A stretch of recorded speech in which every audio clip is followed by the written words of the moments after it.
Hapo mwanzo kulikuwako Neno, naye Neno alikuwako kwa Mungu, naye Neno alikuwa Mungu. Huyo mwanzo alikuwako kwa Mungu. Vyote vilifanyika kwa huyo, wala pasipo yeye hakukufanyika chochote kilichofanyika. Ndani yake ndimo ulikuwamo uzima, na ule uzima ulikuwa nuru ya watu, nayo nuru yang'aa gizani, wala giza halikuweza. Palitokea mtu ametumwa kutoka kwa Mungu, jina lake Yohane. Huyo alikuja kwa ushuhuda, ili ashuhudie ile nuru, wote wapate kuamini kwa yeye. Huyo hakuwa ile nuru, bali alikuja ili ashuhudie ile nuru.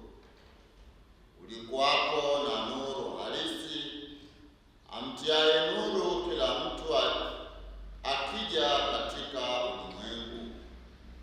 Alikuwako ulimwenguni, hata kwa yeye ulimwengu ulipata wako, wala ulimwengu haukumtambua.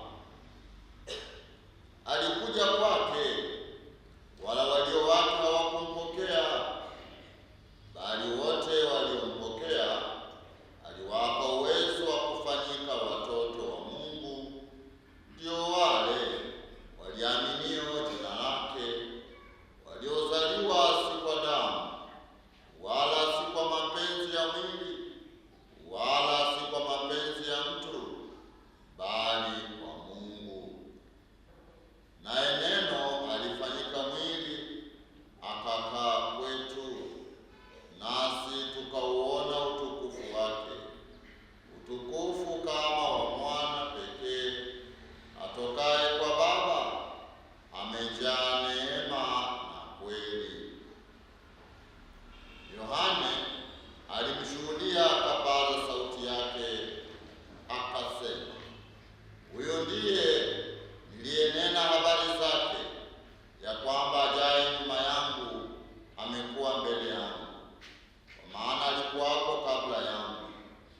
Kwa kuwa katika utimilifu wake sisi sote tulipokea na neema juu ya neema. Kwa kuwa torati ilitolewa kwa mkono wa Musa, neema na kweli zilikuja kwa mkono wa Yesu Kristo. Hakuna mtu